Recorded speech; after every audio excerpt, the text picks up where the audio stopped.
Il fait partie du peuple afro-caribéen et il a des choses à dire. À toi. Otep, dit fils et fille d'Afrique. Je me présente pour ceux qui ne me connaissent pas. Je suis Yves Mungwama, le président de l'organisation panafricaine Chomari, une organisation qui œuvre pour la réunification de tous les descendants d'Africains. Car parmi nous, il y a des ancêtres parmi nous qui ont été déportés aux Antilles, qui ont été kidnappés en Afrique pour être déportés aux Antilles et qui ont été esclavagisés. Et il y en a d'autres qui sont fait esclavagiser sur notre propre continent. Et aujourd'hui, il y a des tas de divisions au sein de notre communauté. C'est pour ça qu'on prône la réunification entre tous les descendants d'Africains. Mais cette réunification n'aura aucun sens si nous ne participons pas à la libération politique, économique, spirituelle et culturelle de l'Afrique et des Antilles.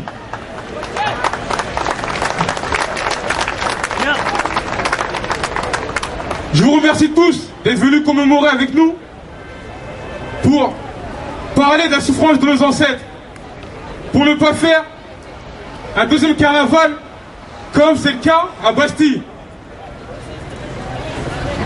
Car les problèmes que nous vivons aujourd'hui, nos ancêtres l'ont vécu. Certains d'entre nous pensent que l'esclavage est terminé, alors qu'on n'a qu'à regarder dans nos quartiers pour s'apercevoir que l'esclavage continue. On n'a qu'à regarder dans nos quartiers pour voir comment nos frères et sœurs parfois se font taper dessus, se font tuer par la police, dans le pays qu'on appelle le pays des droits de l'homme. Et lorsqu'on regarde de près, on s'aperçoit que ce n'est pas les pays des droits de l'homme blancs, ni noirs, ni qui militent pour plus tôt, mais les droits de l'homme sionistes. Et c'est une réalité, on ne peut pas le cacher.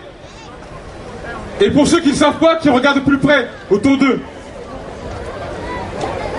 Aujourd'hui, on n'a qu'à regarder dans nos quartiers. On n'a qu'à regarder dans les magasins ou les quartiers qui sont dits quartiers africains, quartiers afro-caribéens. Lorsqu'on est à Château-Rouge, à Château-d'Eau, on regarde le commerce, tous nos commerces sont tenus par les descendants esclavagistes. Des gens, des personnes qui, pendant l'esclavage, ont fait du beurre sur la souffrance des nôtres, qui ont construit un empire économique en faisant travailler nos ancêtres gratuitement dans les champs de plantation, qui ont pillé l'Afrique, qui ont pillé les richesses minières en Afrique pour construire un empire économique. Aujourd'hui, on est des esclaves économiques de ces personnes. Pour 1200 €, on est prêt à baisser nos frocs dans leurs entreprises pour les miettes qu'ils nous donnent. Pour les miettes qu'ils nous donnent. Certains d'entre nous ne sont pas venus ici puisqu'ils préfèrent baisser leurs frocs, travailler pour enrichir son maître esclavagiste. Beaucoup d'entre nous sont pauvres. On travaille tous, on gagne tous peut-être des 1200 €, mais combien d'entre nous ici peut dire qu'il est riche? Ben, c'est bien. Crée des entreprises et fais-nous travailler, donne du travail à tes frères. C'est ma famille, c'est mon peuple. C'est bien. Donc, par rapport à ça, aujourd'hui, on est esclave économique de ce système. Et si on ne fait rien pour sortir de cet esclavage économique, il continue à s'enrichir sur nous. Il continuera à partir piller l'Afrique. Il continuera à partir avec des multinationales. Piller le Congo, l'Angola, créer des guerres interethniques pour nous piller. Ils continueront à mettre du chlordécone sur les champs de plantation aux Antilles pour nous empoisonner et on n'avancera pas. Donc le temps est venu qu'on s'organise sur le terrain économique, politique, pour pouvoir avancer. Là bientôt, on va mettre en place un congrès panafricain, un congrès de la jeunesse panafricaine, pour qu'on puisse ensemble régler nos problèmes. Pour qu'on puisse s'organiser sur le terrain économique, afin de donner du travail à nos frères et sœurs. Quand on est discriminé à l'embauche, on se plaint, on ne fait rien, il n'y a aucune action qui est faite par nous, on sait que se plaindre. Donc aujourd'hui on doit s'organiser pour sortir de cet esclavage économique. On doit s'organiser sur le terrain politique pour arrêter de partir, baisser nos frocs au PS et à l'UMP comme des Ramayayades. Ou comme des Dominique Chopo, etc. On doit s'organiser pour combattre nos problèmes.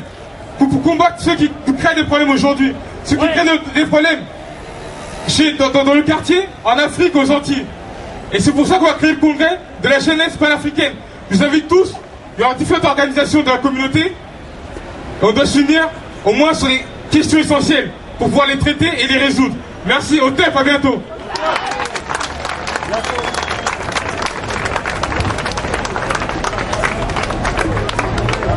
Merci à toi Yves, merci pour ce... Vivre, mourir, pas le temps de réfléchir. Pour ma pomme et ceux qui sont tombés dans mon panier, c'est survivre le projet. Survivre ici, dans les caves aménagées de leur palais. Dans ces camps d'extermination de notre dignité. Sans histoire, sans avenir. Fermer ta bouche, accepter, ouais. Croire en ce qu'on te dit, obtempérer, c'est ça, obtempère. Obtempère au nom du Père, au nom du Fils, au nom de leur satané Saint-Esprit. Tu dois obtempérer et avoir foi. Avoir foi et croire en Dieu. Prier et rester tranquille en t'estimant heureux, heureux d'être simplement en vie. Voilà les règles du jeu. Les règles du jeu. Elles sont consignées dans un manuel. Le manuel du roi Soleil, celui qu'on appelait Dieudonné, si c'était son blaze. C'est à la cour de Versailles que les règles sont nées. Et pour le code noir, je veux tous vous voir au ciné. Ma seule arme c'est le savoir, je veux voir le code noir. Je veux connaître mon histoire, je veux voir le code noir. Tous les lascars de mon check-out, je veux voir le code noir. Arrête de me cacher l'histoire, je veux voir le code noir. J'ai le pouce pour le code noir. Bougez tous pour le code noir. Réveille-toi, sois pas en retard, va voir le code noir. Je sais où je mets mon genre pour le code noir. On parle de colons comme on nous a parlé du SS. Des millions de coups de fouet, du champ de coton à la tête. Ça passe au Manessis, c'est loin d'être un film, si veut la fumer, pourtant j'ai pas la gueule.